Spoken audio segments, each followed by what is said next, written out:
আর বন্ধুরা, ঈদের দিন আজকে আমাদের গরুর গোসল করাইলাম। তারপরে আমরা নিজেরাও সব গোসল করলাম। গোসল করে রেডি হয়ে আমরা আমাদের উদ্দেশ্যে রওনা দিলাম ঈদগাহ ময়দানে। যে গ্রামে আজকে কালকে আসছিলাম ঈদ করার জন্য, সবাই একসাথে আমরা মাঠে চলে যাচ্ছি। আপনারা কোন জায়গায় কে নামাজ পড়তে আসেন অবশ্যই কমেন্টে জানাইবেন। এইটা আমাদের রাস্তা গ্রামের।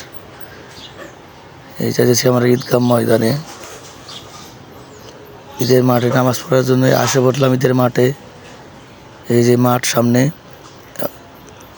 অনেক মুসল্লি এখানে হয় মাঠে, অনেক। এই যে দেখেন অনেক মুসল্লি। হুজুরে সুন্দর বয়ান দিতেছেন। পরিবারের প্রতিজনের পক্ষ থেকে 110 টাকা করে আপনি দিবেন। খুঁজে দেখবেন যে অনেক সুন্দর বয়ান দিতেছে হুজুর। তারা আজকের দিনে আপনি যেরকম খাদ্য খাচ্ছেন ওই রকম খাদ্য খেতে পারছে না। খুঁজে খুঁজে তাদের বাড়িতে আদায় হয়ে যাবে ইনশাআল্লাহ। আর অন্যান্য হাদিস গ্রন্থেও আছে যে এটার সমপরিমাণ, এটার فمن أداها قبل الصلاة فهي زكاة مقبولة ومن أداها بعد الصلاة فهي صدقة من الصدقات. খুতবা পড়তেছেন। তারপরে আমরা সবাই একসাথে আবার মাঠ থেকে বাইরে যাব। অনেক মুসল্লি, অনেক সুন্দর জায়গা দেখছেন, গ্রামে একসাথে নামাজ পড়া। যাই হোক বন্ধুরা, অবশ্যই আমরা কমেন্টে জানাবেন কে কোন জায়গায় নামাজ পড়ছেন, সবাই কেমন আছেন অবশ্যই জানাবেন। আমাদের নামাজ তো শেষ, আমরা এই যে নামাজ শেষ, আমরা চলে যাচ্ছি।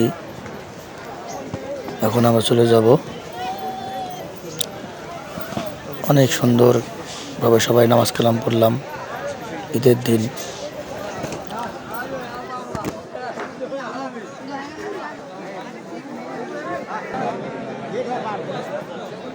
যাই হোক বন্ধুরা, ঈদ করছেন অবশ্যই জানাবেন, বাড়িতে গেছেন না ঢাকায় গেছেন। এই দেখেন যাচ্ছি আমার সবাই, অনেক মুসল্লি দেখছেন, অনেক মুসল্লি।